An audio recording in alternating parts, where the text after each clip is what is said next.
Yo, people, welcome back to KGX to the ZTV. Big news today out of Chelsea Football Club. As expected, Liam Rosenior has been named the Chelsea manager. Was in town, was in London, I believe, after the Man City game on Monday.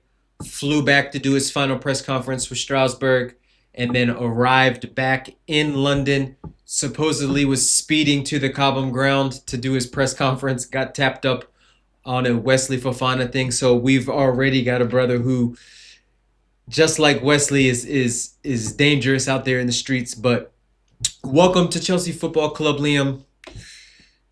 Welcome to the madness. I'm pretty sure he knows what he's getting himself into. But yeah, let's break it down and let's talk about Liam. Obviously, he is an ex-player, Fulham.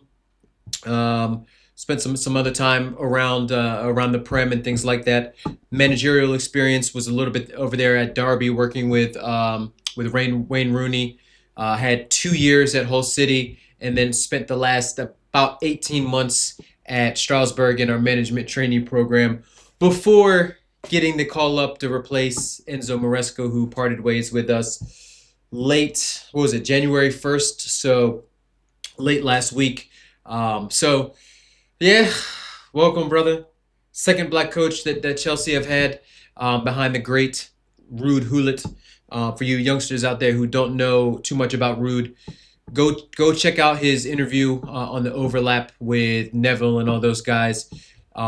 Watch how those guys talk to Ruud Gullit. Watch what kind of respect they give that guy. Lets you know what kind of a player and what kind of a man he was or he is. But yeah, second black coach that we've had, so nice to see a young brother on the sidelines. Can't lie.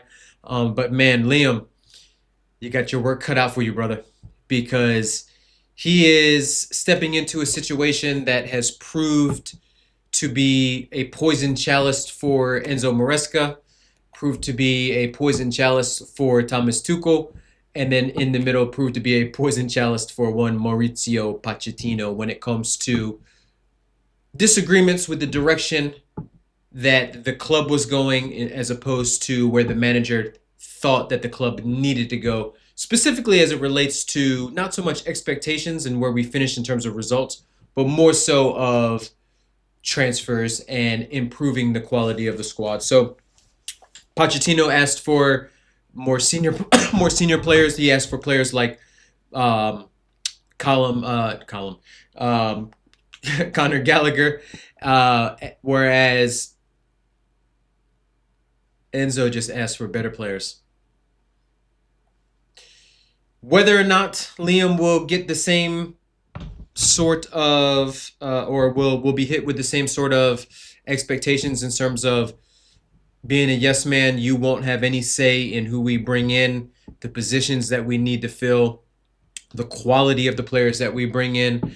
But it's remained to be seen. I've seen a lot of people paint Liam as a yes man, and it's proven Enzo Maresca, who actually has less experience at the top flight than Liam, it it proves that once you get into this position and you see where the current squad is, and you see that with a few key acquisitions here, strengthening some positions, left wing, striker, center backs, and things like that, that this would be a club that, or could be a club that could be competing for major honors. But instead, this is a club that has decided to go to the youth project, that has decided that we are a development team, that has decided that one of the ways we're going to offset the lack of stadium revenue is to flip players like nobody's business. And look, he's going to get players, maybe not in January, but he's definitely getting some players. We know that a bunch of his Strasbourg kids are going to be coming over next year. We know that Penders is probably going to be on his way. We know that Sarr is probably on his way. Omega.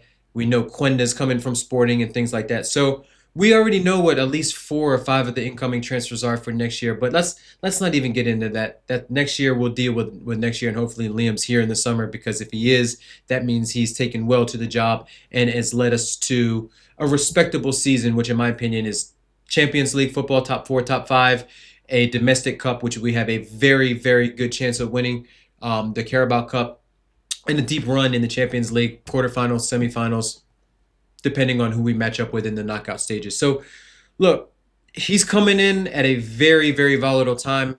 The caretaker column, who's going to be in charge for the Fulham game, did a very good job, all things considered, in Man City to get us a very, very valuable point. You can say that we scammed it. You can say that we scumbagged it. We had chances in the second half. We just didn't have the quality to produce the goal, and City didn't put us away in the first half. And when you don't put decent teams away, you keep them around, and things like that happen. So, look, he's stepping into, like I said, a situation where January is our most hectic month. And luckily, the squad, there's a few niggles here and there. Lavia's out, Sugo's out, and things like that. But Delap came back a little bit sooner than expected and looked halfway decent versus Man City. João Pedro probably has a little bit less minutes and wear and tear on him. Cole Palmer's finally played a full 90. Caicedo's coming back from suspension. Enzo will probably get a little bit more help because Santos might get a little bit more run, being as though he's familiar with Liam from his Strasbourg days and things like that. Cucurella's hamstring is touch and go. Hopefully Hato will step up. But we've got the opportunity to really turn the season around in January. Whether or not we do it, a lot of that's going to depend on Liam, his tactics and things like that. And look, he played with wingbacks in a back three or a back five at Strasbourg, even though the wingbacks were very, very attacking. Sometimes he had Desiree Doué's brother out there.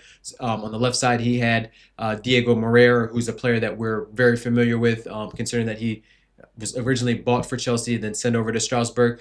So look, he's proven and he's shown that he can be tactically flexible. He's proven that he can coach attacking football. Strasbourg was pretty decent going forward. Panicelli, Omega were goal scorers, so he knows how to devise a way of playing and a system that can get shots and get goals from the striker, which is something that we've desperately needed because Delap still hasn't scored in the Prem. João Pedro's probably about a 10 to 12 goal a year striker, if you even want to call him a striker, and things like that. So, look, he's proven that he's got some promising tactics and things like that. But what you cannot replicate at a club like Strasbourg is the amount of pressure that's going to be on him. And we've seen it already. We've seen the hit jobs. We've seen the speeding ticket all flying all over Twitter and things like that. We've seen he's just a yes man already, and a lot of fans are just writing him off. And to be honest with you, there's a lot of bullshit Chelsea fans, or a lot of bitch ass Chelsea fans that want this guy to fail just for the sake of them being right in an argument where they can say, yeah, we want him to fail so that it's one step closer to getting Blueco to change this model and things like that. I hear it on one aspect of it, because if Liam does do well, it does sort of give credence to those people that think that this model is a good model and one to follow. But on the other hand, I don't want to ever see Chelsea lose a game.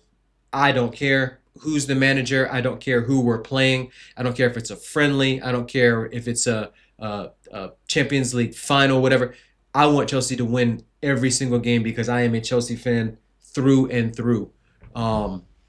So those folks that wish death upon Liam, not literally, but want to see him fail just so that they can run their agenda against Blueco and against Clear Lake. Nah, man. That's once this manager gets here on the touchlines, and once he's puts on that, shows up in the Chelsea press conferences and things like that, it's 100% support as always. Even with Poch, I didn't like Poch, never wanted Poch. It was still, I want him to do well. Things didn't work out, and he left, and we're all probably glad because of that. But at the end of the day, it's all about success for Chelsea and what's the best for this club. So Liam, brother, I'm wishing you the best of luck. It is going to be extremely difficult. We do have a talented young group of players, but like I said, they're young.